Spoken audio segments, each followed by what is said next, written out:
Good evening, iRacers. Welcome to Apex Racing TV and round number 2 of the BSR MX5 Autumn Cup. Sorry, forgot where I was just for a second there. It's been an amazing rush to get back from Germany, get everything sorted out, but we're here. Chaz Draycott is with me. We're heading down towards the grid for the start of this race. And it's Jack McIntyre that's got the pole position here from qualifying. Let's just take a quick look at your standings.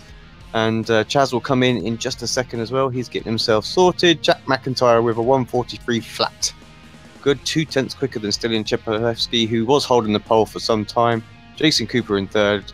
Charlie Summers, Brian Holmes rounds out your top 5, and the rest of the grid will fly through while the drivers make their way to the grid for the start of round 1 or race 1 of 4 tonight.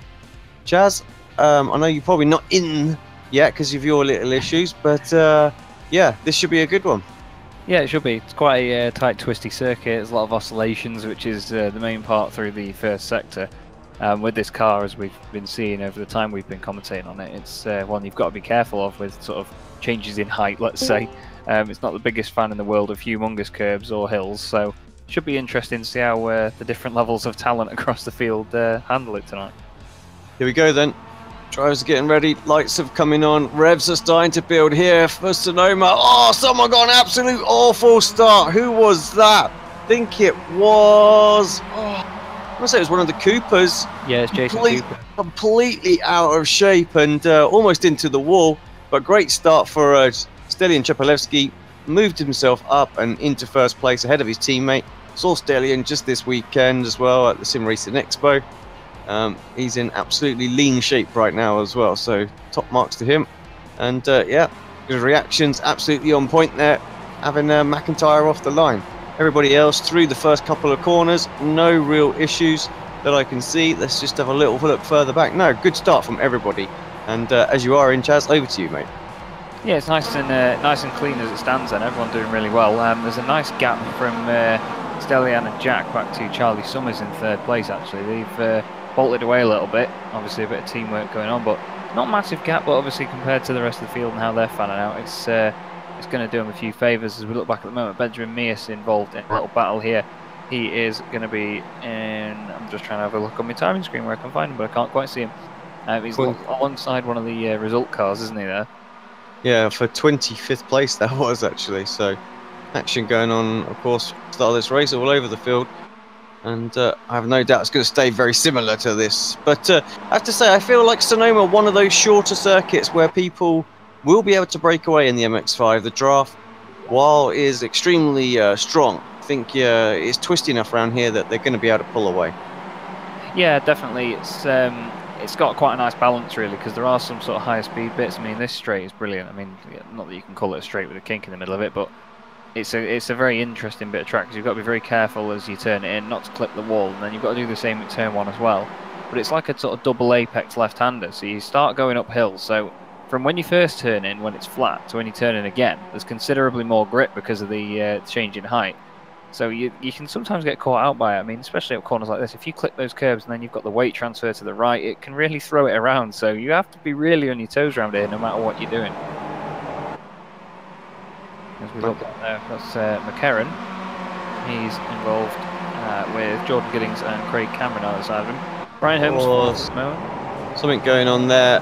Oh, that Giddings. Was Max Wright very slow. Yeah, and like you say, Giddings dropping down. The order is a little bit of aftermath for it as well. They're 3 wide, a bit further back. That's Rob Graham in the 22 car, fighting now with Jamie Ayres. Ayres moving himself back up the inside of the Youth Energy car of Jack Ashton.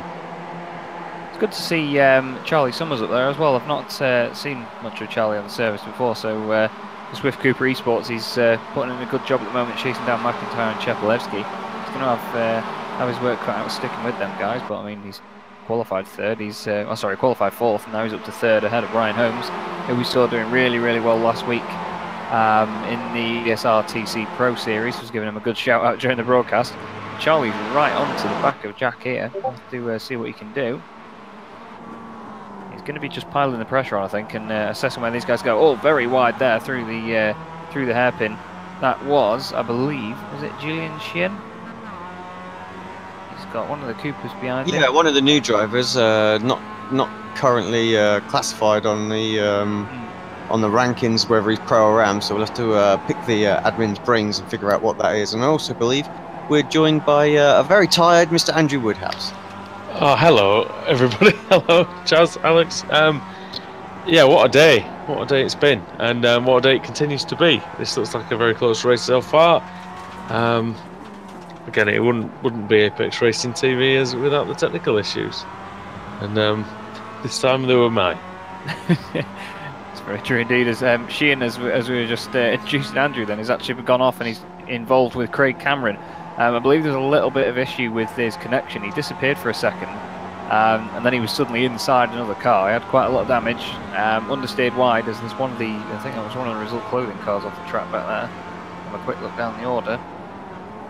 Can't seem to see him. Oh, there it is. It's Carl Hardy off the track at the moment.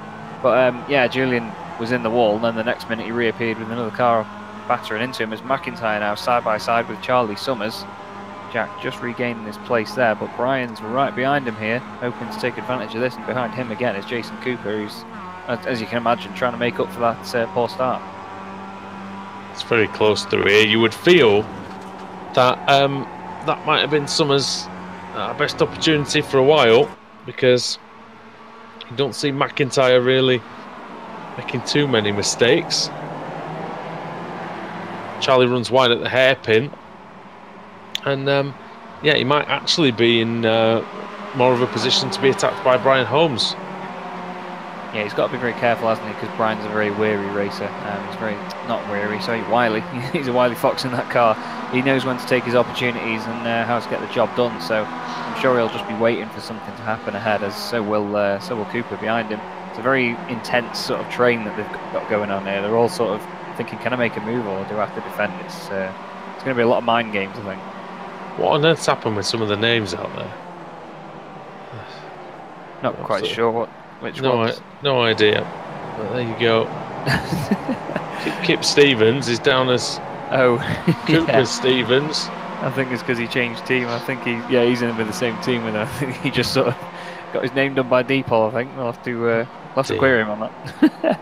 Well, I mean, that's not that can't be the first time, can it, Alex? Changed his names all over the places, man. No, we're just waiting for him to change his surname completely, drop the Stevens, and we Kip Cooper, and yeah. Kip Cooper. R.I.P. Ellis Stevens. That's what it will be. Previous champion of the Pro Series, of course. As we look at Anwar Smith now, he's got a right juicy battle going on in front of him between Dan Hunt and Alex Cherney, two very quick. A right juicy battle.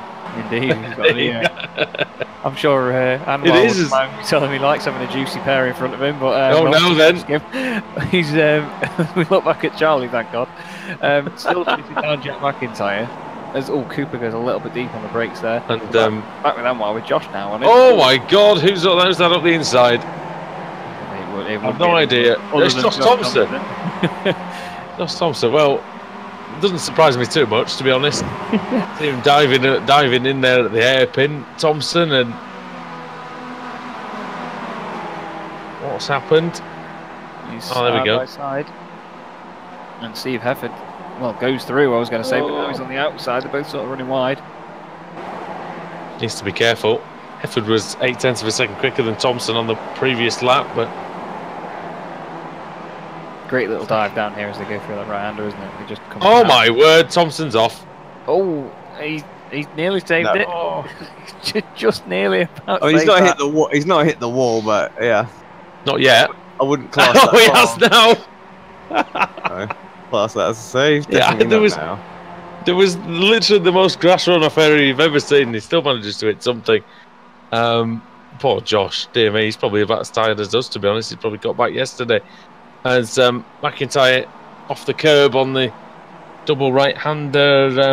Chaz, it's actually a much wider corner than a lot of people think now that it's using this layout as opposed to the IndyCar one. Yeah, definitely. I mean, in these cars, when you go in a bit of a slower speed, you've got more opportunity to sort of run out wide or just sort of make the most of what you've got around you. You can make it a wider track than it needs to be sometimes, but I suppose that just sort of adds to the racing. There's more overtaking opportunities, isn't there? Yeah, That's right. And 2 battles of 5 here. Oh, McIntyre maybe makes a tiny bit of contact with Summers again. But we'll see if he can get back. Across the start-finish line to start lap 7. Lap 6. There we go.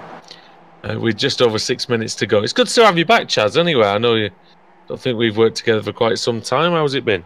Yeah, very good. Very good, to be fair. It's been a very busy time in terms of moving to a new house, sorting Wi-Fi and so on. It's just all these things we need to get back on the horse with it. I've been trying to do a few more broadcasts recently. I mean, I've been popping in some of the BSR TC Pro Series, and I had a joy, the actual, well, I was privileged to do the Euro V8 series the other night at Road America, and what a series that is. Good series, yeah. Oh, it is. I'm hoping to do more of that in the future because it was great fun to watch, but I think this is my obviously the first thing I commentated on, and it probably be my last. I'm gonna carry on with the MX5s till they get phased out. I think I'm really enjoying watching these guys as we look there at Brian Holmes now down the inside of McIntyre.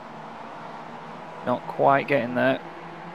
Got a good run, decent run out of the corner. Alex, it's very much a single line through here, isn't it? Until you get to the hairpin. Yeah, no way to really get alongside or get past through the S's. So just sit tight and try and shape up the final corner so you can get a good exit out of there and maybe get a run. If there's a driver makes a little mistake, runs a little wide, just like that, can sometimes open it up. And Brian is very close, but yeah, just brakes a little bit earlier, carries that much tighter line, hoping to get a better drive off the corner. Cooper behind him also got good exit there. I always have a little bit of a chuckle when we come here, Alex, and you probably remember why. BSR, Formula Renault, Adam Bath and Samuel Lebert. Oh yeah. Ended up putting the Frenchman into the pit lane on the way into the last corner, which it won't have amused him at the time, Lebert, but I think well, it definitely amused us in the commentary box, mate. Sure, it's one of those things where off goes Alex Cherney. Oh, and, well, I assume that was a spin. Seems to have a bit of damage on the right rear, possibly. Yeah, he does. It's quite heavy, actually, no. And in fact, there's a tiny bit on the left as well. Does he get some assistance, or is it going to be... Oh, it's a car crashing in front of him. Yeah. Two cars crashing, actually. One was... I want to say Nathan Davis, was it?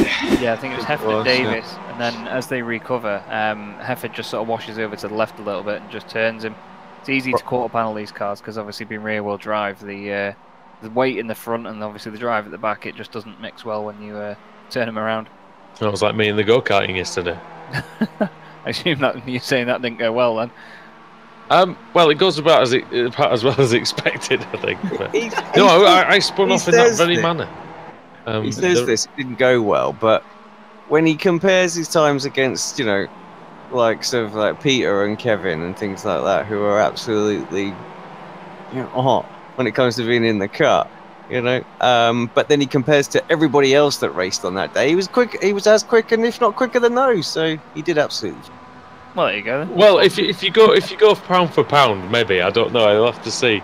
That's my challenge, mate. Is to be 20 kilos lighter next time we go back, and then we'll see how the times are. Less success ballast, let's call it that.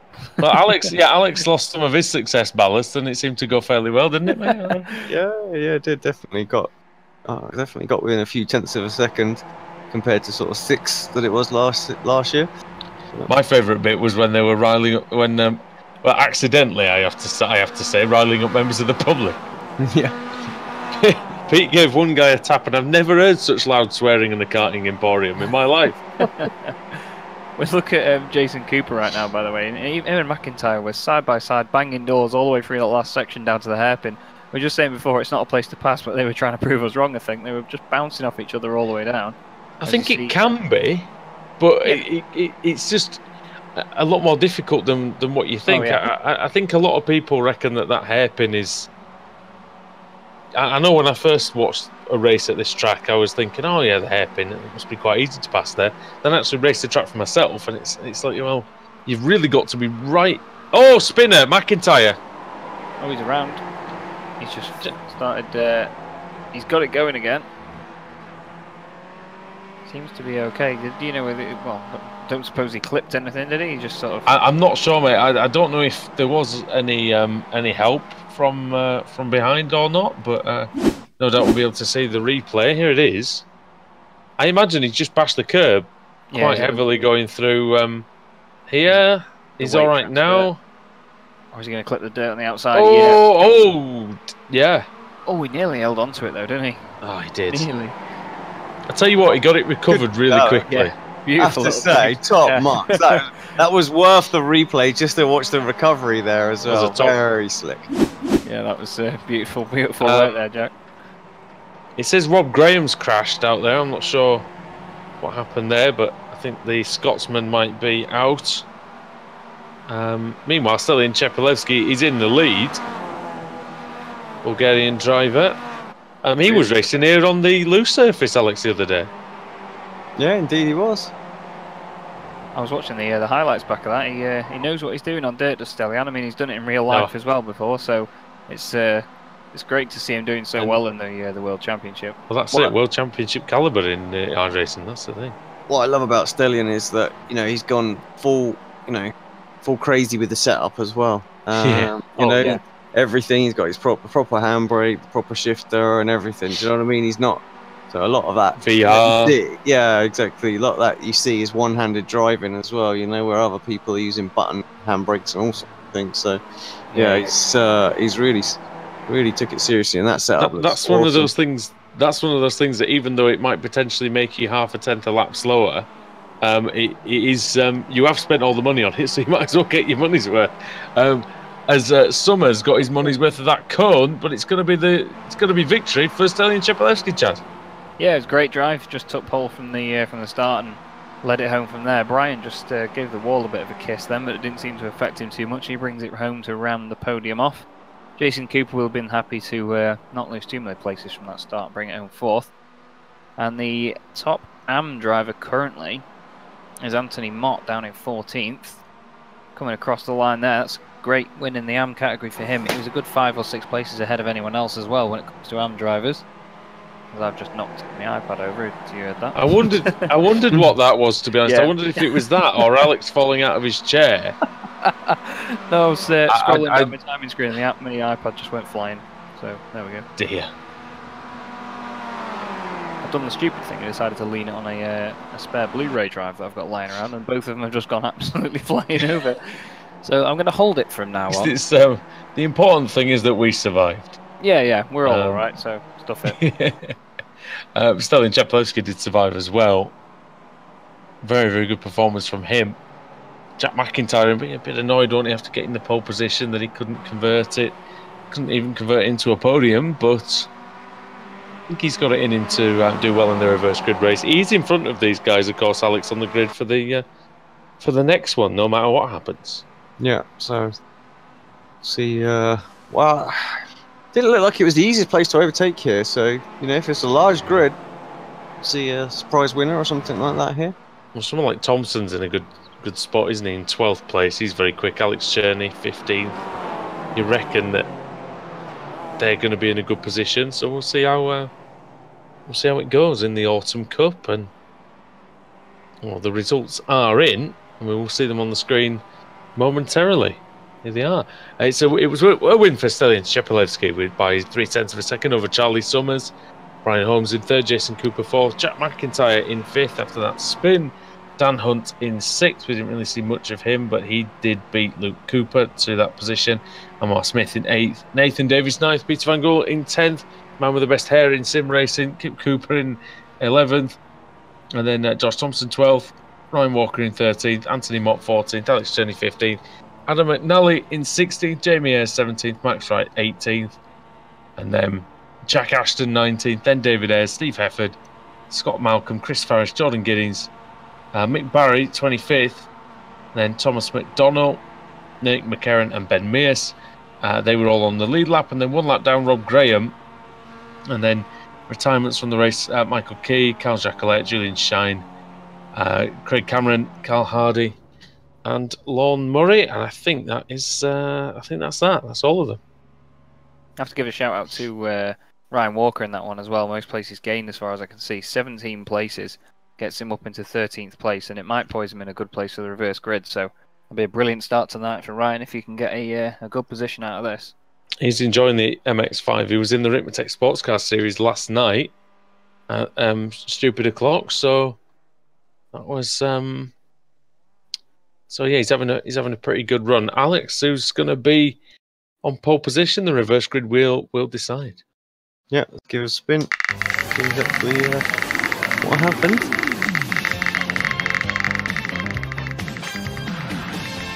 Could be a full -2. Yes, it's gonna. Yes, it is full -2. Full -2 will be Nick McCarron. Will go on to pole position. So Momo driver will be happy with that. He'll be ahead of Thomas McDonald, then Mick Barry, Jordan Giddins, and Chris Farish. When we return here on Apex Racing TV for more action from the BSR MX5 Cup.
again, photo finish here at the Indianapolis Motor Speedway.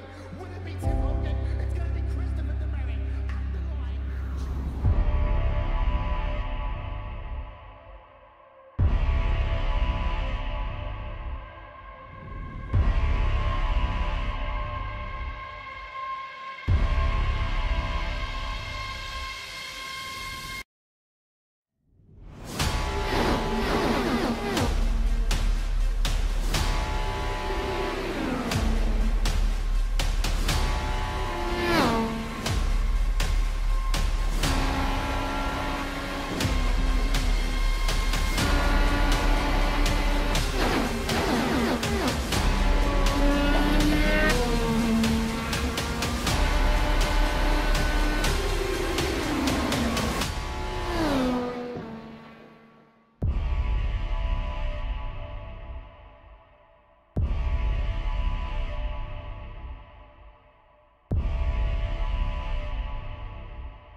finish here of the Indianapolis Motor Speedway.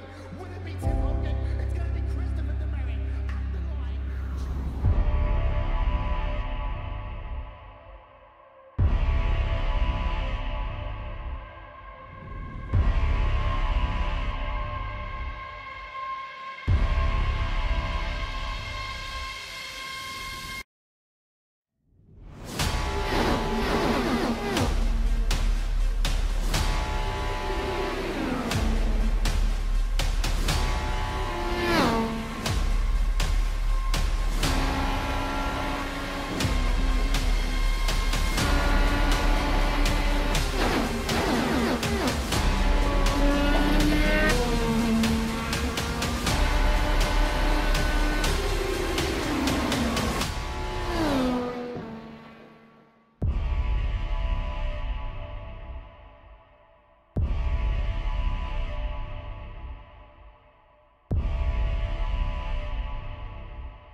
Welcome back, everybody, to the BSR MX5 Cup from the Sonoma circuit in the United States. Andrew Woodhouse, Chaz Draycott, and iRacing Road Pro Series champion Alex Simpson. And, well, Alex, been up since 3 o'clock, mate, and we need this reverse grid race to kind of inject some more adrenaline, I think, into us. Yeah, second that. Some crazy, great racing. That's what we need. Keep us right on the edge of our seats. I've got coffee, I've got Red Bull, I've got everything you need to try and stay awake. There you go. And we've also got the dulcet tones of Mr. Chaz Draycott joining us in the booth tonight. It's good to have you back, Chaz, like I say. And what do you expect from this one? In fact, we'll second that in a second. Here we go. McCarran gets away well. Start by the Momo car. Thomas McDonald following up the hill. Mick Barry in third. Round the outside goes the Northern Lights car of Jordan Giddins. Look at that, he's up in second position already. And I tell you what, everyone jostling for position, Chaz, on this opening lap. Oh, we lost Chaz. Just dropped out of the server. Sorry about that. I think we have lost Mr. Draycott. Well, sure, we'll be back soon. Three wide nearly into the infield section, Alex. And there's a contact, and out goes David Ayres. Yeah. Like you say, it was just 3 wide, wasn't it? It was just a little bit bashing in between there. And, yeah, it was the pinball, and unfortunately he got spat out. Oh. But McCarran making an absolute flying start. Well, the top 3, really, but second away already for McCarran. Hefford round the outside of Giddings. Pulls that move off. Gives him plenty of room, I have to say it like that. Gets a good run through the what will be the S's. Oh, there's Nathan Davis something in the background as well. Yeah, it's Davis, I think, isn't it? Another one of the it's an RSO car. Alex Cherney spun round as well, off the track. Yeah, just set those trading paints going, buddy. He's in a Cooper car at the moment. Well, it's still the same guy. Up the inside goes Adam McNally. Everything else didn't work. I thought that would be something else. Put that on.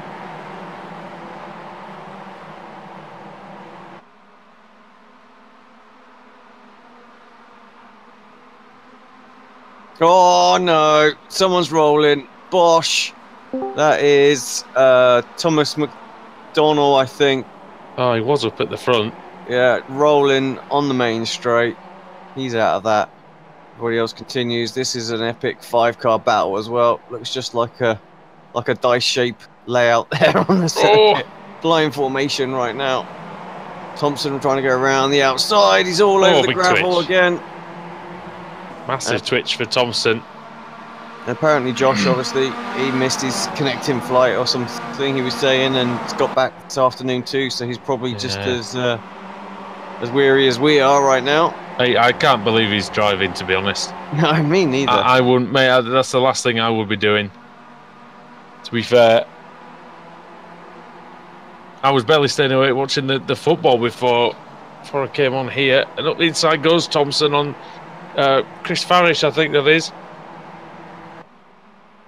Apologies about that, boys. I'm back in the room now. Sorry. It's back. The wonderful Vodafone broadband decided to disconnect literally just as the race was getting going. So we're on. I'm just loading back in now, so I'll be with you shortly.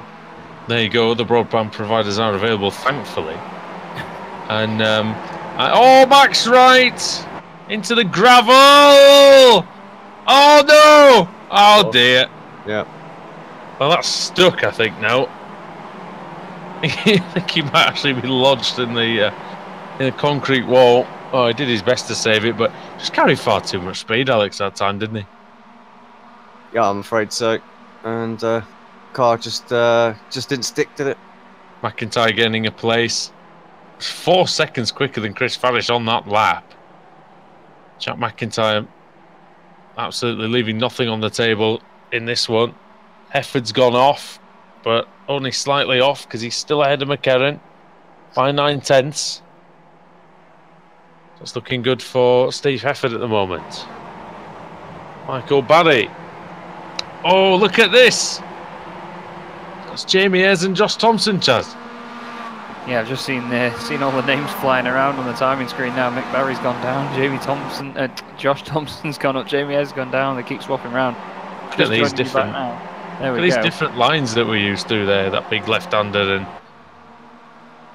it hasn't worked out, has it? Really, that wide line for Ayres, Alex, because Thompson managed to get those 2 car lengths on him.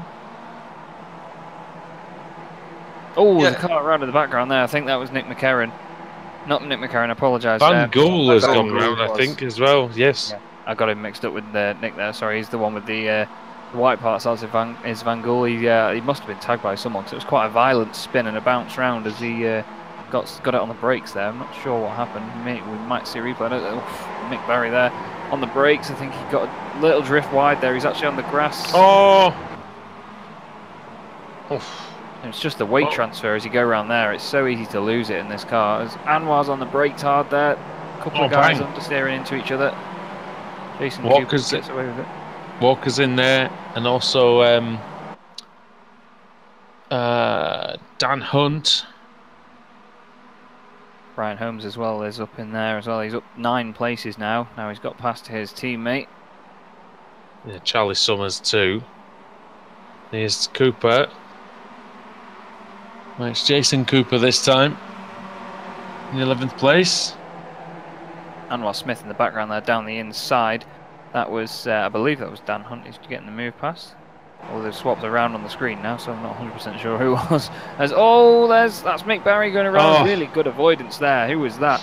Cheplevsky having to go to the grass, I think. That was brilliant avoidance skill by Cheplevsky there. Obviously, we were saying before he's just been on the dirt part of this track earlier in the week, so he's just getting going back in time a bit. Doesn't mind going off onto the loose ground here. Quick avoidance there, Alex, needed for him this time.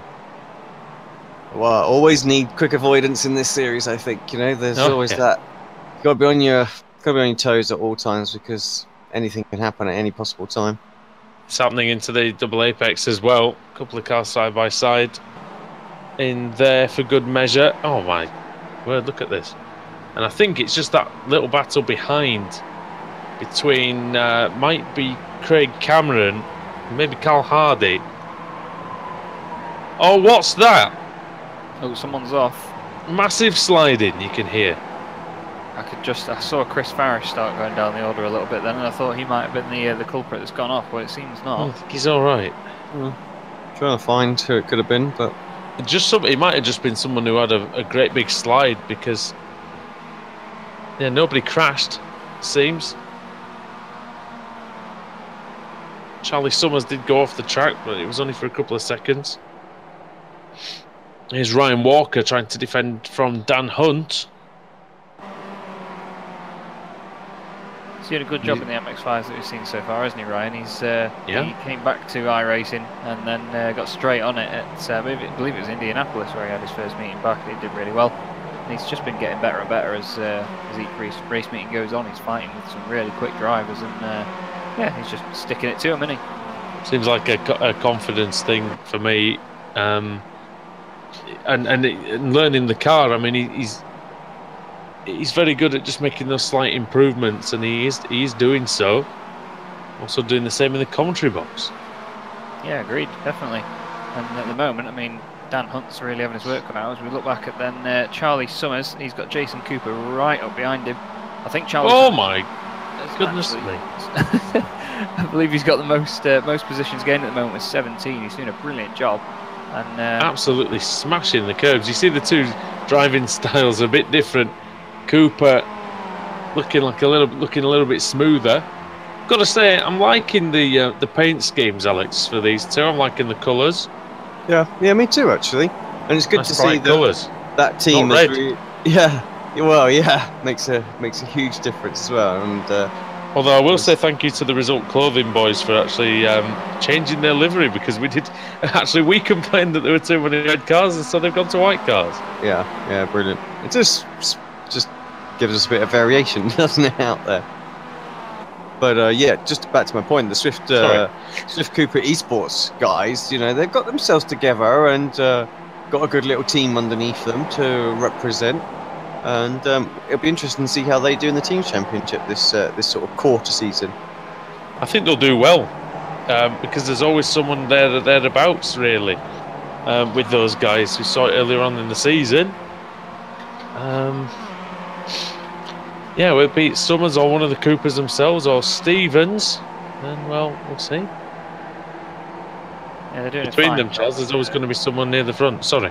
That's all right. It's not a problem at all. It's one of them where they've obviously, like I say, they've developed a team, got themselves up and going really well, and obviously they've got Stevens on board. He's very experienced in all of the BSR series that they've got. So hopefully he's giving some of the drivers a helping hand through how they need to sort of get used to how the series operates, how certain drivers are, and it's that experience that can make a difference with these sorts of things. I mean, you do obviously have to develop your own pace. I mean, that's the whole point of motorsport, is to be quick, but a lot of things can be gained from knowledge of the drivers around you and how certain series have their sort of regulations and what the best way to approach them would be. So it's good for Stevens to be on board with them guys, and hopefully giving them the nudge that they might need to just sort of fine-tune those little improvements. I think one of those things we talked about, Alex, over the weekend and over the week in Germany was about how important it is to try and get marginal gains, and it's not the, you know, you're very rarely going to find anything major that's going to give you quarter of a second, third of a second, but you can maybe make a small change to the setup or your driving style or you know, something on, even if it's just one particular corner that makes you better. Well, yeah, it's just so important to find those little gains. Sorry, as McIntyre just did a great move on Thompson round the outside, so just needed to pick up on that at least. Sorry, I didn't even see Thompson's car. Sorry, I wasn't looking at that. Yeah, phenomenal move. I just saw McIntyre and he was all over the place. He was doing a good job. Yeah, keeping it on the track. Yeah, it was for a move, so up and into 5th place. But yeah, you're right, so important. You know, every little half a tenth that you can find here, there, or everywhere is so critical, and that's what makes, you know, sort of top level drivers, you know, like your Cronkies and your Hutus and things like that. They're the reason. That's what they go after to try and, you know, win those championships. Thompson fighting back here as well. Oh, count on the grass. Who was that? One of the front guys. Yeah, it was Jack Ashton doing a bit of grass tracking there, or at least a bit of Paris Dakar, as I've been saying recently. That seemed to go down well a few weeks ago. There you go. They've got a game. They've got a game coming out as well. That could be quite good. Yeah, they used to have. There was a really old version of the game on PlayStation 2. Yeah, it was amazing, but it was one of the most difficult things I've ever played. But it'll be great to see an updated version of that. It's a bit of contact there, Ashton. Although it helps him through the corner, really. If anything, he's done well. Thompson's through on the McIntyre as well. Good little manoeuvre to get down the inside there. But now he's got McIntyre alongside again. Is he going to repeat the move he did a lap ago? Well, McIntyre's got the nice inside line here. And he's using Ashton as a bit of a blocker. Trying to obscure Thompson. Oh, he's running wide. Now almost pushes Thompson onto the grass, but he manages to survive it. I was really hoping that he'd go for having both of them there and have Ashton as well, but look at the gap that's changed now just because of that. You've got Ayres right behind him as well. And this is McNally. It's getting close in there. We are now heading, Alex, onto the wider part of the circuit. Of course, these next couple of corners, so maybe if there's going to be a move, we might see it now. McNally down the inside of Ayres. Great stuff by Adam there, opportunistic. I think he's got the overlap and he's all right now. 2 by 2. So McIntyre and Ayres have the advantage here, being on the inside. Thompson's going to try all the way around the outside. They make a bit of contact. McIntyre saves the car. He has to have another bite of the cherry to keep it going. McNally goes through. McNally sneaking in. Taking the places. Well done. Ayres really nearly got caught up with Charlie Summers there. I think he came across to try and get the other side of his teammate. Nearly took the nose off Summers, so he got a bit of a shock as McIntyre is still trying to get back past McNally now. It'll be interesting to see whether he goes for a manoeuvre into the hairpin. Let's have a look. The other guy's behind trying to be last of the late breakers. That's Summers down the inside of Ayres. He got the nose down the inside and he's alongside now as they come onto the not straight. Yes. Yeah, it's basically a long double apex corner, isn't it? But it's I tell you what, it's funny people make a mockery of it and just go, "Oh, it's just a straight." But I've seen several people crash into those walls Oh yeah, from the inside and the outside. I bet it's easy to do. To be fair, oh, Oh! McIntyre back down the inside. We've seen it in NASCAR as well over the years that's happened. Now McIntyre on the outside on McNally.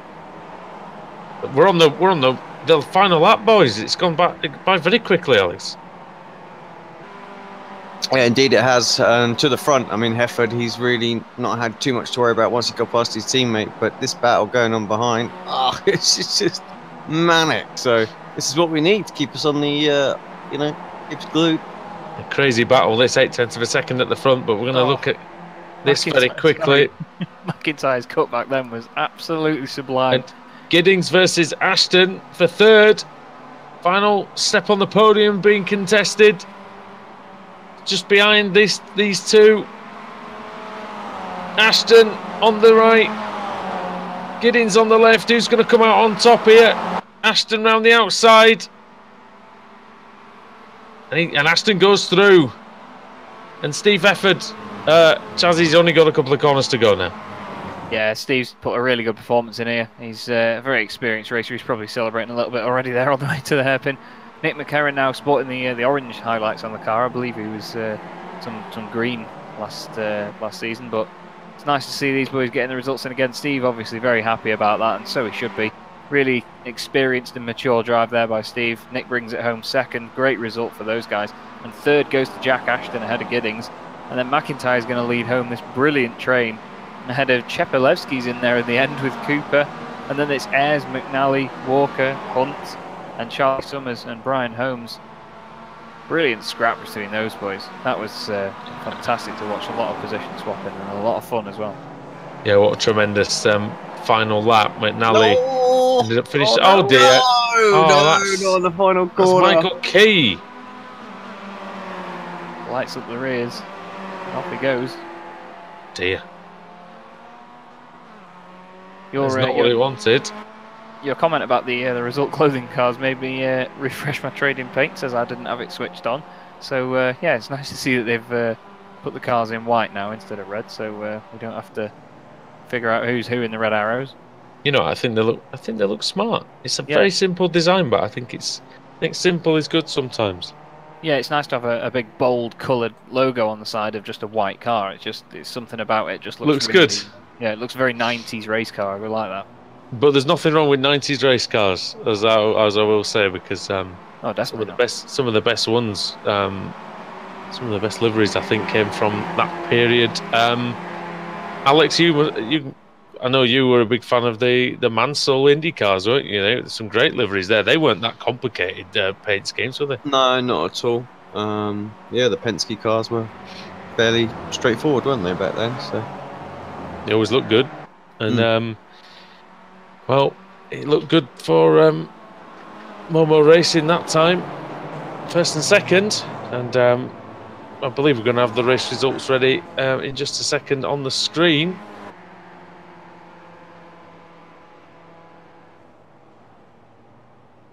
And we will get them now. I wonder if you can take us through them, Chaz. Yeah, just looking down them now. Then we've got Steve Hefford taking the win from teammate Nick McCarron. Jack Ashton finishes in third place with Jordan Giddings finish where he started in fourth. Jack McIntyre gains 18 places to finish fifth, with Chepelevsky gaining 21 to finish sixth. Jason Cooper finishes seventh with Jamie Ayres eighth. Adam McNally ninth, with Ryan Walker rounding out the top 10. Another good drive by Ryan. Dan Hunt is gaining 11 places to finish 11th. Charlie Summers, another good result in 12th, with Brian Holmes 13th, and Will Smith 14th. Kip Stevens in 15th, with Alex Cherney 16th. Craig Cameron is the highest placed AM in the race, with Benjamin Mears and Carl Hardy not far behind him. And then Lorne Murray, Scott Malcolm, Carl Jackalette in 22nd, Mikey Key 23rd after that little spin at the end, unfortunately. Mick Barry 24th, Luke Cooper 25th, Anthony Mott 26th, Rob Graham 27th, and Peter Van Gool after his incident 28th. The cars locked down all more. Josh Thompson was 29th, with Nathan Davis 2 laps down in 30th. Chris Farish 31st, Max Wright 32nd, Thomas McDonald 33rd, David Ayres 34th, and Julian Sheehan didn't seem to take the start. No, I don't think he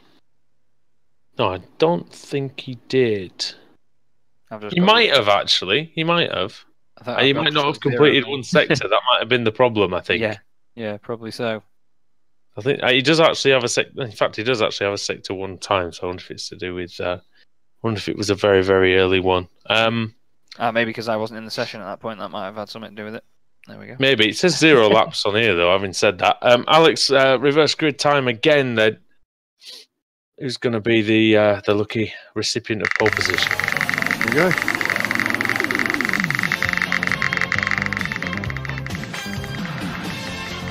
Going to miss the full -1, but it might as well be a full. It's going to land on 40. So full this time. It's going to be Josh Thompson. So he's going to go into pole position. Ahead of Peter Van Gool. Then it's Rob Graham, Anthony Mott, and Luke Cooper. So we'll see how they do in race 3 of the evening after the break here on Apex Racing TV.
Welcome back to Sonoma and the BSR MX5 Autumn Cup now. Underwood House, Alex Simpson and Chaz Draco here for Apex Racing TV. This is round 3 of 4 and we're just about to get underway. The grid is coming up on the screen now. Josh Thompson on the pole, Pete Van Gool in 2nd, Rob Graham in 3rd, Anthony Mott in 4th, Luke Cooper 5th, then Mick Barry in 6th, Michael Keane 7th, 8th for Carl Jacqueline, 9th for Scott Malcolm and 10th for Lon Murray. The rest scrolls through on the screen right now. Just about ready for the start then. Just a few seconds before we see the lights above the drivers. Here we go. Red lights are on and round 3 is going to be underway now. Oh, what a... Dear me, Thompson, he really came across and... Excuse me, cut off Van Gool. Yeah, it was a very defensive start there. Oh, a bit of a nudge by Luke Cooper on Rob Graham, but it's actually Mick Barry that loses out the most. Might be Mott, actually. Anthony Mott lost out the most behind. Oh, he was that going off to the right there. I believe that is Carl Jacqueline flying down the order. Mikey Key's gone with him. Right's around. Oh, there's a good... Oh, that's not right. I don't know who it is. There's all sorts of... It's all going off. Yeah, there's Northern Lights car in the wall there. Nick McCarran's off as well. He's coming back on. I think someone just lost it and went around, and then when they were in the middle, it was just the usual case of people trying to avoid a parked car, and you don't react to the cars that are next to you. You just turn right or left, and if there's someone there, then it's just a sort of, oh dear. Hopefully not too many people affected by it. I'll just have a quick look down the order. Craig Cameron is the only one that seems to have pitted so far. Actually, Nathan Max Davis. Wright's down the order. Michael Key, Carl Hardy, Julian Shine is all the way down there as well. Yeah, we've lost Nathan Davis as well, as seems. So he's in the pits, unfortunately. But Rob Graham at the moment, then top AM driver in 3rd place. But Josh Thompson's got a 6/10 of a second lead over Van Gool. Luke Cooper is closing in on Rob Graham, though, as we see right now. It'll be interesting to see how long this takes Luke to do, because I'm sure he'd like to go out of the go after the top 2, don't you reckon? Yeah, I think. I mean, Rob Graham's no slouch in this car, so we'll see what he does as we complete the first lap. Alex, that was a bit of mayhem, wasn't it?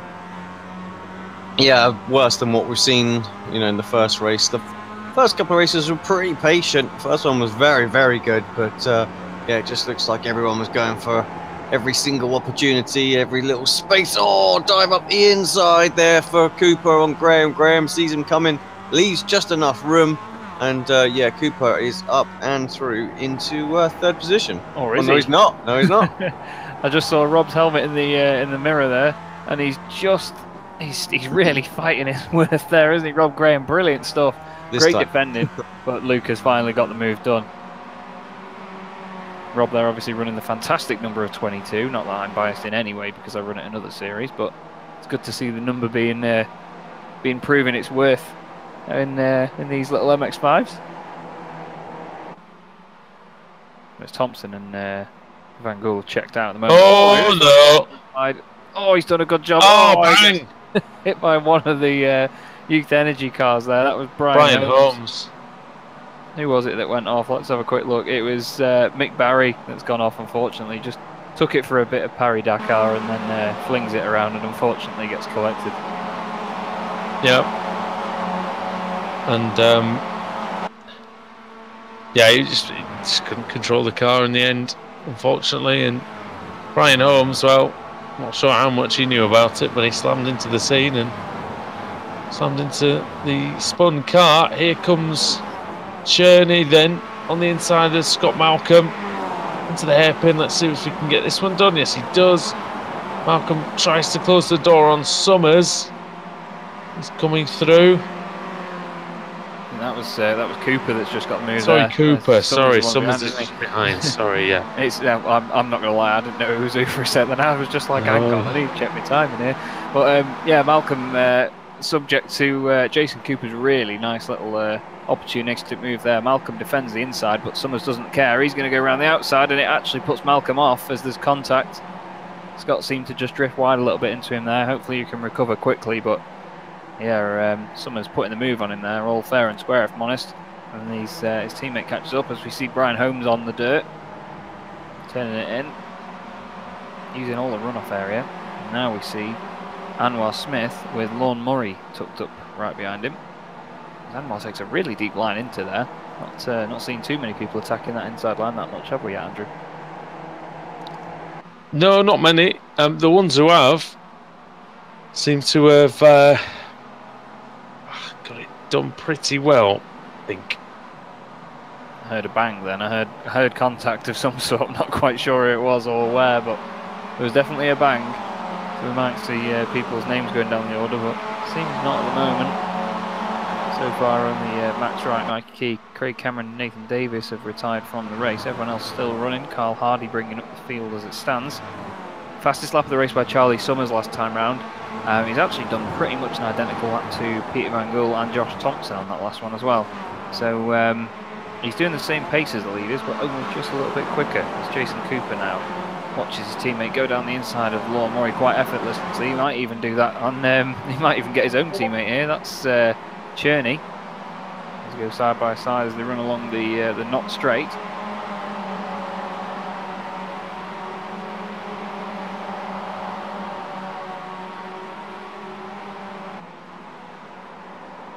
Love watching these cars cascade into turn one,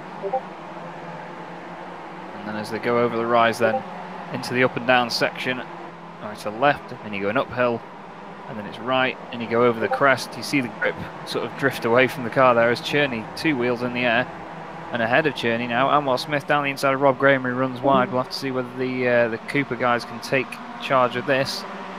Cherney down the inside, makes it through. Cherney capitalised on that, didn't he? Just pounced straight away and straight through, and now Graham under even more pressure, and this Jason Cooper this time is trying to do it, but he's managed to fend that one off for the moment, but I think it's going to be a bit of an onslaught. Look at the little gaggle that's coming up behind him now. Yeah, all these Swift Cooper cars seem really, really quick, and they're just on the ball, aren't they? We've seen a lot of opportunistic moves by each of their drivers tonight so far. They've got really good racecraft about them, so it's just more and more progress for them each week that we see them, and it's good to see, like we're saying in race one. They've just got themselves together and they're a really organised unit. As Rob Graham hits the curb and he's really taking it off, he's going to go into the concrete part of the wall, then the tyres. He's nicely formed himself up as part of the barrier. That was almost an absolute perfect, purposeful slide there, as that's Murray completely wide there. Didn't get the drive off the corner. Going to lose a couple of places. Ayres has slipped through, and Walker now going to get through as well. And if he's not too careful, Walker's teammate is going to follow him through. Holmes having a look, but can't quite get the run, and actually looks like Murray's trying to fight back on Ryan somewhat. Ryan giving him some room, just a little bit too much. I thought for a minute he'd lost the overlap, but he still got it there for turn one. Should get that complete now. Holmes with the damage, trying to get a better run if he can. Yeah, it was great stuff by Ryan Walker there. Gutsy, keeps it stuck round the outside, and that's the thing in this car. You just he just can't give up. But Lorne Murray there doing a great job as it stands. He's just having a quick. I'm just having a quick look down the order there. I thought he was in the AM category. No offense, Lorne, but I was pretty sure he was an AM driver previously. But yeah, he's doing a great job of fighting with these guys. The Youth Energy boys just sort of outnumbering him a little bit at the moment. He's got 2 more of them behind him. But he's done a wider line there than Brian, but that means he can keep the speed up. While it is a longer line, he's actually sort of kept the momentum, maybe giving him a bit of a better run. It'd be interesting to see whether Brian can try and make something of the slipstream into this last section. But Lorne's keeping a very clean car at the moment, unlike the front of Brian's, which obviously we can say a number of things about. Oh, someone around there. That looks like that was Stelian Chepelevsky going around.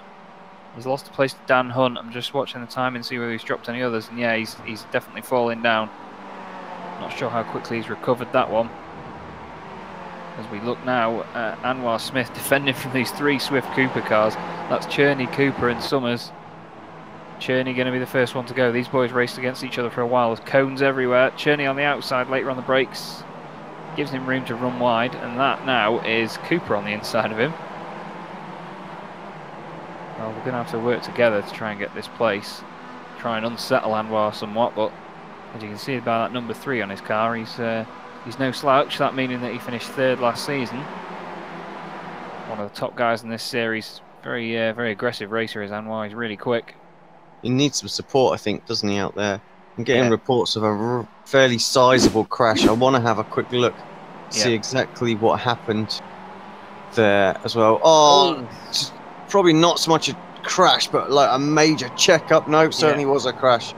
So it's just everyone survived, but of course they dropped down below the speed threshold, and that's what's reported it there. So yeah, that was Ashton, McCarran, and Jacqueline or Mott, I believe. It wasn't Mott actually. Mott's in a different livery, so ignore me.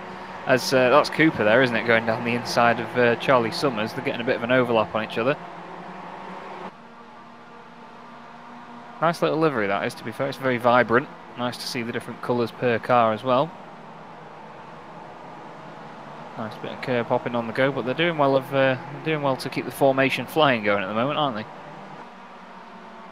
I mean, just they're sort of fighting amongst themselves a little bit, aren't they? Though that's the thing, and that's exactly what Smith needs. You know, Smith needs this just so what I can see is just eked away ever so slightly. They just need to, you know, pick a driver that's going to really put the pressure on him. They've got Jamie Ayres coming up behind them.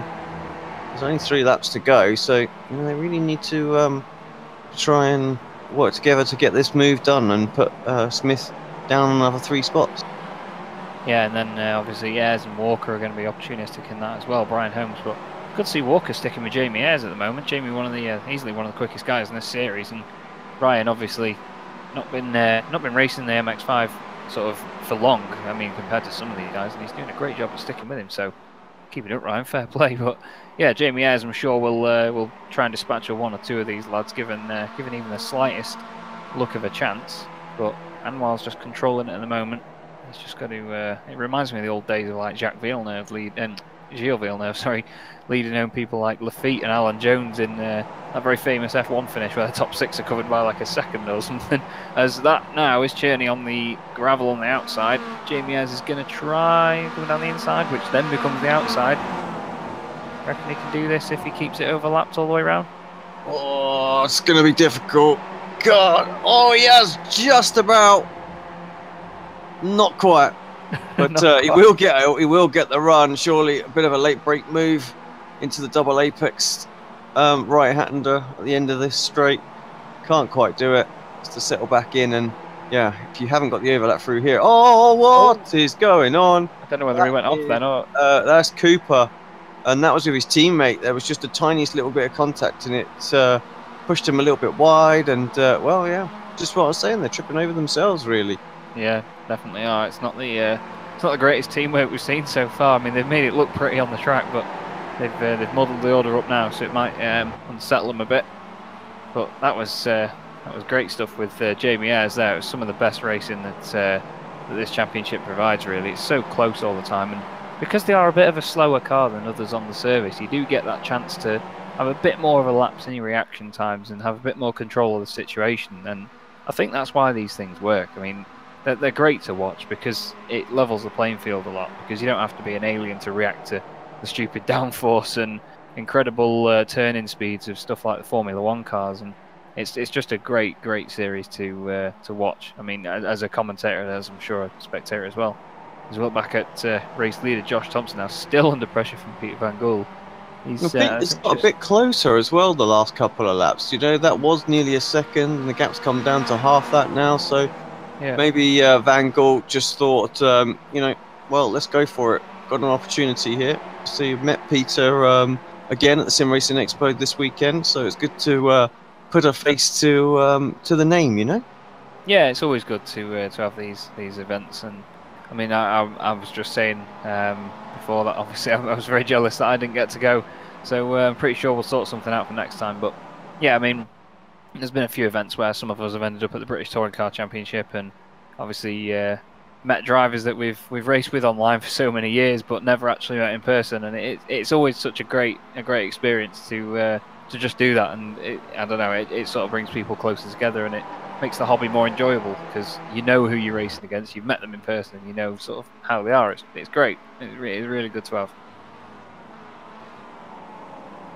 Thompson now just needs to control this. He's got 1 more lap. We know he's quite composed when he's out front anyway. He's used to it by now.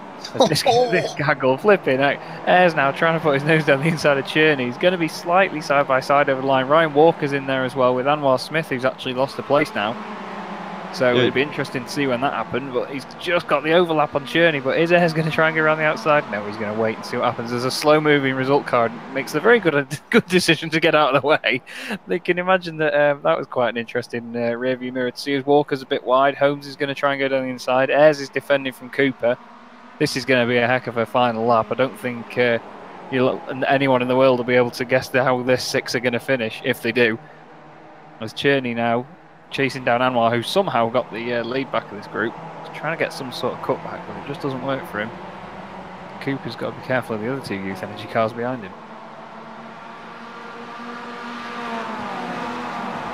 Anwar going defensive then, keeping it down the inside. Oh, although Cherney might get a cutback there, that's worked out really nicely for him. Got a good run. Ayres is on the dust behind. Oh, that was Tokyo Drift style there on the dirt. It's lost him the momentum around the outside, but I think he's going to hold it. Oh, very late on the brakes for half of that pack there as well. What's going on at the very, very front? I think is no harm whatsoever because there's 1.5 seconds. Van Gaal made a mistake as we're coming into the final couple of corners of the race. Yeah, Thompson's just controlled it really well, hasn't he? Van Gaal has put up a hell of a fight though. Fair play to him, but it's just that one little mistake has upset his charge, unfortunately. But I'm sure he'll be happy with the 2nd place. It's good championship points, and especially for the Momo team as well. It's a great result for them as always. They're just constantly going strong, aren't they? Great win by Josh Thompson. He deserves that. He's put a lot of effort into all of his iRacing recently. As we look back then, Anwar Smith's going to take it from Cherney, and then it's going to be Cooper, Ayres, Holmes, McIntyre, and Walker. Unfortunately, dropping to the back of that pack actually after McIntyre got involved. But brilliant racing by those boys. They showed us how it was done. Good formation flying by the Swift Cooper boys. They had a fight amongst themselves as well. They kept it interesting rather than McIntyre giving it a big fat drift there. But yeah, they kept it interesting. They fought amongst themselves, and it's good to see that. I mean, there are a lot of teams that, I'll say that, and a Momo car comes up on screen as Nick McCarron crosses the line in 20th place there. But there's teams that do sort of the whole organised and working well together thing very, very well, and then sometimes they don't keep it entertaining by having to fight amongst themselves. But the Swift Cooper boys certainly did that there, as we see race 3 winner of the night, Josh Thompson. Great stuff from Josh as always. He's no matter what you put this boy in, he's quick, isn't he? Yeah, he still seems to have a bit of a natural talent just to jump into anything and go. I think I've said this before, but I'd love to see him dedicate himself to one car and see actually how fast he can be, because I think he could be, one of the really fast drivers in whichever series it is that he fancies having a proper go at. Yeah, I agree, definitely. I mean, he's having a nice little go at some drifting at the moment. He's really launching that MX5 around. It'd be interesting to see him do that layout, actually, where you go down a little straight there and then into a very slow chicane. I imagine that would possibly double the incident count for a race, but I remember on some of the days back in Forza we used to use that, and it was a hell of a twisted layout. It was quite nice to do. Let's just get these final race results up. Take it from there. Here we go then. Let's have a little look then. So, Josh Thompson, as we just said, wins race 3 of the evening. Peter Van Gaal started 2nd, finished 2nd. Luke Cooper makes it up to 3rd place, with Anwar Smith gaining 12 places to finish 4th. Great drive by him. Alex Cherney also gained a lot of places to finish 5th. Jason Cooper, 17 places to finish 6th. Jamie Ayres 7th, with Brian Holmes 9th. Brian Holmes in 8th. Jack McIntyre in 9th, and Ryan Walker in 10th. Steve Hefford only half a second outside the top 10. Good drive by him, gaining 18 places. Kip Stevens finishes in 12th, with Dan Hunt 13th, Adam McNally 14th, Stelian Chepelewski 15th, Charlie Summers 16th, with Jack Ashton 17th, Law Murray 18th, and Scott Malcolm in 19th. We just saw Nick McCarron come across the line there in 20th, with Anthony Mott 21st, Mick Barry 22nd, Benjamin Mears 23rd, Chris Farish 24th, Carl Jackalette 25th, with Jordan Giddings in 26th position. Carl Hardy finishes 27th, and 2 laps down was Rob Graham. 3 laps down. 4 laps down was Thomas McDonald and Julian Sheehan. 31st was David Ayres, then Mike Key, Craig Cameron, Nathan Davis, and Max Wright as well, all caught up in that first incident. Bit of a messy first lap this time, but Yeah. hopefully they take that on board and we have a steadier one, much like race 1. Yeah, it's quite a tight circuit up that section though, I suppose. So when you're losing grip by going over a crest, it might be a bit harder to avoid an incident. So it'll be interesting to see if it happens again as part of the nature of the circuit, or whether it's just down to the drivers themselves. But I'm sure they'll know that. The reverse grids really make it difficult there because you have so many different sort of apex speeds going through there. There's no wonder there is the little things that happen. So Yeah, well, definitely. the wheel's up on the screen. Let's give it a spin and let's see who's going to get the pole position of the final race of the night. Get a small one like Sullivan's. Well, I think it is a smaller one in terms of what's available on our wheel, but I still don't think it's going to make a great deal of difference. It's 30th place. Okay. So based on who is one lap down, it's still going to be Carl Hardy, isn't it? So it's basically a full. Yeah, so Carl Hardy would be on pole position, or will be. Jordan Giddings second on the grid. We've seen Jordan's quick before. Carl Jacquelet third with Chris Farish fourth, and Benjamin Mears fifth. Benjamin's a very quick driver as well, so it'll be interesting to see him starting further up the field. Right. We'll head for a quick short break, and we'll be back in about 10 minutes' time for the final race of the evening.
finish here of the Indianapolis Motor Speedway.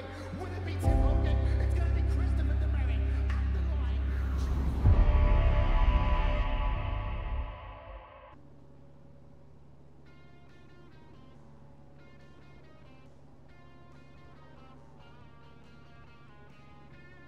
line. Welcome back to Sonoma and the BSR MX5 Autumn Series. My name's Chaz Draycott alongside Alex Simpson. Andrew Woodhouse has had to leave us for the evening, unfortunately, due to medical reasons. But we look right now at Carl Hardy, the AM driver on pole position from Jordan Giddings, Carl Jacquelet and Chris Farish. Not too far away from the start of the fourth race of the evening, in slightly overcast conditions as the revs rise on the grid. And the green light is on and they're away. Expecting Jordan Giddings to get a good start here to see what he can do. Carl Hardy gets it defended. Doesn't seem like there's many position changes looking down the order yet. Nice bit of hustling going on, but it's Carl Hardy leading the way then into turn 2. A little bit of a bump there for one of the, I think that was, I think it was Anthony Mott, wasn't it, going into the back of one of the result clothing cars into turn 2. But everyone seemed, I was just about to say they're behaving, and I think that's Ryan Walker going off to the left. It's it is a lot better than what it was the last race, though. A bit more patience out there. I think it must have long term. Oh, it's not over yet. The concertina effect, really, as they go into the sort of hairpin. There's a couple of cars off there as well. Not sure who that was. Who's dropping down the order? Stellion down, yes. Summers, Walker, and Stellion all involved in something in their first lap. Well, it's a lot better than it was last race. Yeah, definitely. 3 big names though taken down there from 3 quick guys. We saw Ryan get speared off to the left. I'm not quite sure what happened to him, whether someone just overcorrected and quarter panelled him, but I think I've long-term commentator cursed him there with saying how good he was doing in races 1, 2 and 3, and now that's happened. Sorry, Ryan. As we see Carl Jacquelet there with his teammate Chris Farish, and behind them now is Benjamin Mears. So I was saying before the race that Benjamin might be one to watch because he's a quick guy for that Automac Knockhill team. Hopefully he's going to get the position done here. He's number 13, unlucky for Sutton. Is he going to be unlucky for Farish? McCarron, and is that Ashton behind him there? Having a bit of a battle. Mott tries to get around the outside, just about scrapes the wall, I think. There's a lot of 2x2 there, actually. Really pink wheels on Mick Barry's car there, number 675 behind him. Might try and put him off a little bit. We'll have to see. You're not going to miss Mick coming, are you, at all? No, definitely not. Definitely not with those wheels. That's brilliant. And that's McIntyre though. He's hopefully going to miss him and not hit him. He's going to be on the outside now for the left-hander, but that'll put him on the inside for the right-hander. Let's see if we can get this done. Mick just wide into him, and McNally opportunistic round the outside. Hefford also just went through as well in the background on Murray. Bit of contact there. McNally's off on the dirt. Hefford does brilliantly to avoid that. You can see there actually that was really sort of that shows the experience of Steve Hefford there. McNally's gone wide, and the first thing Steve does is rather than just follow his normal line and go wide, he turns right as much as he can to give McNally the room to come back on. And that in itself is something that a lot of drivers wouldn't actually do on iRacing, to be fair. There's too many people pride themselves on being respectful and experienced drivers, and yeah, most of them wouldn't do that. As McCarron, also a respectful and experienced driver down the inside, but now he's got Ashton to worry about alongside.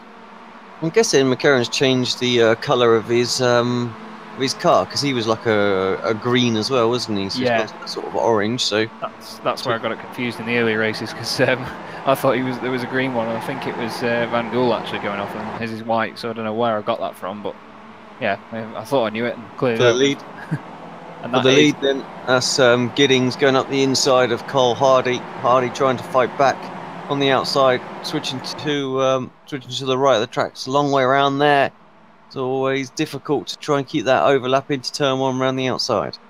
Yeah, he's going to have to do a good job with sort of running away with it now, because I think, to be fair, Carl Jacquelet actually 3rd at the moment. I'm not sure whether he'd keep the same pace as Jordan, but interesting to see as Benjamin Mears is now up into 4th and chasing them down in the background there. I think that was Farish getting a bit swamped by other drivers there in the Simulta car. Really vibrant livery on those Simulta cars as always, with the bright yellow effect. You see that across the series that they're in. Carl Hardy keeping his ground at the moment in second place. Have to think that he'll get a good amount of championship points regardless of where he's going to finish in this one. He'll surely stay within the top 10, I imagine, because we're already on lap 3, third of the way through the race. Yeah, pack's starting to break apart a bit as well. It's not really like I'd expect where it starts to bunch up. I say that, and you just look at that background shot. It's top six cars. They've broke away. They're sort of spacing apart. The rest of the pack, well, that's just immense. Yeah, it's rare. We'll take a little look at it right now. Yeah, Dan Hunt. Sorry. It's all right, no worries. I did it again. We both tripped over each other over there. I was just saying, looking down the timing screen, it goes yellow on our screens for whenever a car is over half a second behind someone. It's very rare to see that, actually. It's dipping down a bit now, obviously, because they're on these faster sections. But we look at Dan Hunt right now, with right behind him is Alex Cherney. As ahead of him, Jamie Ayres goes all... he can't have been far from that wall down from where that car rejoined the track. Flipping heck. There's Cherney round the outside. That's one. That's number 30 of the seas. Benjamin Mears. Oh well, he's ruined my shout for it. One of the Swift Cooper cars has gone into him. That's I believe. Is that? Oh, actually, I can't tell who it is. Is that Kip Stevens? It is Kip. Yeah. Yeah, he's obviously just collected the front of him. You can see the car was dipping into the ground as Ashton's off the track and he's going down the order. Something's happened to Jack Ashton as well, the number 98 car. Jumped back to the pits as well, so... he's... that's not conventional racing line, and is it going to just dip through the floor? No, he's just going to retire it. Real shame there for Ashton. Not sure whether he got any help on the way in. As we look at Chris Farish now, battling along with number 19, Alex Cherney. Alex is going to try and get a beautiful little cut back there. Great stuff. That was really nicely done. He's already got the overlap done by the time they're at the corner. Jamie Ayres is now going to try and make mincemeat of him. We'll have to see whether he tries it on the brakes. Wouldn't blame him by not trying. He is late on the brakes. Nicely down the inside. Great move. Really, really just textbook stuff that from Jamie Ayres, wasn't it? Nice little drift on the exit for style points, and now Steve Hefford's on it. Yeah, Hefford will waste no time trying to go round the outside through the S's. Never easy. Usually one of the most defensible, but terrible exit really for Farish. Hefty neck code. Bit of contact. Sends the car. Yeah, that's not right, is it? No, there was a good sort of half a foot between them there. And I think because it was, I think we've discussed a little sort of quick jink left or right now and then can do that. And I think that was the case there. Steve obviously corrected the car as they were going through the corner because he was getting a bit of a slide on. And as soon as he did that, it's put Chris off. Unfortunately, it would have been a good result for him. I'm sure he'll bring the car back and get back on it as soon as he can. As we look now at Jack McIntyre with his teammate Nick McCarron behind him. Jack's car not quite in showroom condition, let's say. Dan Hunt there now attacking Adam McNally, and who's that behind him? That's Cooper. Jason just being wary of it. Adam, well, seemingly lets Dan Hunt through, but then he fights back. Maybe it was a tactical sort of cutback attempt. Really sticking it down the inside line there. And, just wide there is that Lorne Murray in the background. It is. It will be Murray. Murray down 4 places. He's just ahead of Mick Barry, who's actually down 9. So Brian Holmes just putting another move. Oh well. So Brian, don't know if he tapped him and sent him around. Well, not there, but it has that effect. Certainly does. I was just about to say something about the white, pink, and red car club, but its meeting has been adjourned quite early there by Brian Holmes, who's now still on the attack of Mick Barry. Really on the attack of Mick Barry at the moment, as that's a one-eyed MX5 in front of him. Pretty hefty damage to the front end and all that. Fair damage front left. Was that a disqualification there for Barry? I think it might have been. Yeah, he might have gotten off track as Josh Thompson is now on the back of I've lost his name now. Brian Holmes. Sorry, Brian. Late on the brakes. One of the result clothing cars. Nick McCarron down the inside. That's Carl Hardy as far as I know. And then they've got Alex Cherney trying to make the move. They're not going to go 3 wide, are they? They're not going to go 3 wide, are they? Thinking about it. No, Cherney's not. just going to keep it simple, isn't he? You can just hear the understeer as they're going to turn 2 there. He's learned from his brother, you know, what it takes to win one of these series. It's not about getting involved in every possible overtaking opportunity. It's about timing them right so that you get through with a minimal amount of sort of damage or opportunity for a disqualification. And yeah, definitely. seems to be the way that he's driving at the moment. Well, certainly the way that Colin Turkington's driving in the British Touring Car Championship. He's doing a right old good job of just consistent point scoring. That's what this that's Anthony Mott going around there. Contact with Steve Hefford. It seems top AM driver. Might still be by the time he recovers. Yeah, it's just about. Charlie Summers is the next car behind him, but Scott is. Oh no, sorry. Yeah, there's Carl. And, there's Jackalette and Hardy at the front. There's both Carl. Yeah. Carl and Carl, isn't it? You'll have to forgive me. I'm like trying to keep my eyes open at this particular point. So, yeah, that 250 wake up call kind of takes it out of you. Yeah, it's understandable, really, isn't it? It's what we do for the love of the hobby. As Jack McIntyre right now then is in second place, up 17 places. Hell of a drive so far. He's going to be hoping that he can get after Jordan Giddings in that Northern Lights car and get something more out of it. And the only thing more he can get is a win. But look at that train of cars behind.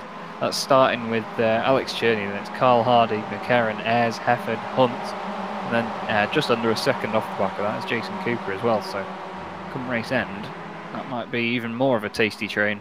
I'll have to see. I wanted to see whether McIntyre was closing in on Giddens, and he's actually not. Slightly slower in that lap, so I think that chance of a lead battle has fizzled away somewhat.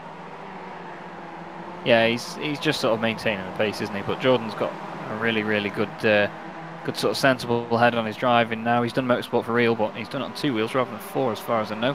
So he's transferring the same mentality across to this, though, as you can imagine. So good to see him doing really well.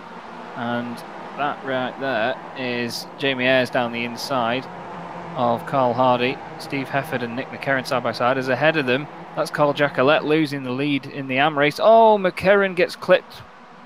McCarron got clipped by Hunt there. They went around. I'm not sure whether that was out of avoiding Carl, but that's taken both of them out of the race heavily into the wall on the inside. Real shame that as well, so close to the end. Yeah, just a couple more laps to go here. Hefford now going to be chasing Carl Hardy down. See how quickly he can dispatch of him. Great shot there. The car's bouncing around over the curbs through the S's section. It's a hell of a car to master the weight transfer on this MX5, because, as I say in pretty much every single broadcast I do, it's a soft car as Hefford gets a real slide on through there. Not sure whether that was because of damage from the incident they had before. It's not in 100% condition, that MX5. He's got Adam McNally behind him as well. His car shares the same affliction, let's say. They're a bit more spread out now as they come over the line, so maybe it might be a bit more tame between these guys as they I was going to say wind down, but you don't wind down in this car, do you? You've constantly got to be on your toes. Yeah, with this pack being as large as it is as well, I mean, I'm looking at the gap. There's only really a sizable gap once you get down to sort of Brian Holmes in 11th place, so anything can happen for those guys, and I would think they'd be thinking, well, if there's a little scrap, then maybe I've got a chance of nicking a bunch of positions. So nice move down the inside there. Yeah, it was good. Gonna have to hold it around the outside though if he's gonna make this stick. Got to be careful of McNally. Oh, Hardy's come out wide. Hardy did the right thing there, got on the brakes to make sure he didn't wash out wide into Steve. McNally's getting a bit of a squirrely exit there. He's not got the overlap because of that as well. Then you've got 2 Swift Cooper cars in the background with Carl Jackalette as well. Oh, who's that having a dive in the background? Oh, a bit of contact there. That was, I think that was Peter Van Gool and Brian Holmes. That got really sketchy all of a sudden. I think Peter might have had the overlap on him. He went to dive out one way, and as he went to go around him, I think he just clipped the boot of Brian Holmes and he turned him into the wall. I think they'll both be very grateful that didn't end in disaster. As McNally now all over the back of Carl Hardy through the S's, probably thinking better of it, as we see Jason Cooper all over Carl Jackalette as well. Just battles everywhere. Hardy's wide. McNally and is it the other Cooper that goes through there? It's not. I can tell you it's not, and I can tell you that I've probably got the name wrong. It's Adam McNally and Nathan Davis. See, good to see Nathan driving. He hasn't. He was very quick in this car, and he's only done a few races as well. So see him getting involved. For some reason, I in my head I attribute him with an Apex livery, but I think that's the Pro Series, isn't it? That I'm, yeah, exactly. Yeah, exactly. Yeah. It's good to see drivers though in sort of being shared out for teams, let's say, because I mean it just sort of helps the whole community of the sport grow. It seems to be the way the BSR leagues are, because obviously at Apex in the BSR TC we have Sedgwick, who of course is an 9X driver as well. So but there's no issues there. We all sort of help each other out. In these trying to hammer these championships. Yeah, well, that's it. It's just nice to see that there's such good teamwork with a lot of different people. And I mean, we obviously being part of Thrust Vector, we've had people offer for some of us guys. I mean, we've got quite a strong connection with the Northern Lights racing team, which you can see Jordan Giddings on track there. He drives for them, and obviously Craig McLeod Evans as well. We all get on really well, and we have drivers drive for each other in special events and so on if necessary. And it's just great to have that connection because you can all help each other out. And like I said, it just helps the community, doesn't it? Indeed. As we see Jack McIntyre now. Nice. Final corner. Yeah, final time. It's very close for second, I have to say. He's going to try it, isn't he? He's really going to try it on the back of Jordan Giddings, but he's not going to get there. No, he's not going to get there. Coming across the line then. Jack McIntyre takes the victory. Giddings in second, Journey third. Ayres is going to hold on to fourth, no problem. And Hefford, he came across. That was a good result from him. Moved up a lot of places, and his path is basically already across the start-finish line. Yeah, it was a good little stream of cars there. Big shout out to Nathan Davis as well. 25 positions gained to finish 7th. What a drive that is. I mean, to be fair, Jack McIntyre won the race from 19th on the grid, and Cherney finished 3rd from 23rd on the grid. And Jamie Ayres, yeah, it's an absolute superstar list, that top sort of 10. Carl Jacquelet taking the honours in AM as well. Only 2 seconds ahead of Carl Hardy's. Oh, who was that going? Absolutely sent to the moon then on the bottom of the screen. I think that was Max Wright. Not sure what happened after the race there, but yeah, he got flung into the scenery, that's for sure. Final results are in. Before I hand it over to you, Chaz, I just want to say to the drivers, apologies, I won't be able to take any interviews. I'm literally about to crash at this point, so just wanted to get the broadcast done for you. We'll get back up next week. We'll owe you one. Over to you, please, Chaz, for the final results. Okay, so for the final time tonight then, Jack McIntyre takes the win from Jordan Giddings, who started second and finished second. Alex Cherney finished third, with Jamie Ayres in fourth, Steve Hefford fifth, and Adam McNally sixth. Nathan Davis, like we say, gained 25 places to finish seventh. That's a great drive from him. Jason Cooper finishing eighth, with Carl Jekyll at the top in ninth, and Carl Hardy in 10th. Brian Holmes finished 11th, with Pete Van Gool in 12th. Stelian Chepelewski started 13th and finished there, obviously unlucky for some. 14th was Charlie Summers, 15th was Anthony Mott, 16th Luke Cooper, 17th Ryan Walker, with Scott Malcolm in 18th and Lorne Murray 19th. Nick McCarron rounds up the top 20. Dan Hunt we saw getting involved in an incident with Nick, finishes 21st, with Craig Cameron 22nd. David Ayres 23rd, Max Wright 24th, Chris Farish 25th, Thomas McDonnell 26th for Northern Lights, with Rob Graham 27th and Anwar Smith 28th. The cars 2 laps down or more was Benjamin Mears, Josh Thompson, Mick Barry, Jack Ashton and Kip Stevens was involved in the incident with Benjamin Mears on the 3rd lap. Awesome stuff. Right, thanks very much, Chaz. If you could wrap up the show, we'll take a quick look at the standings next week. I know we were just working on a little spreadsheet glitch, so but yeah, hopefully we'll get that, so we'll be able to get you up-to-date standings for the start of the next race. Yeah, no worries then. Well, it's been an absolute pleasure as always, and obviously thanks from myself, Alex and Andrew Woodhouse. This has been the BSR MX5 series from Sonoma, and we will see you next week.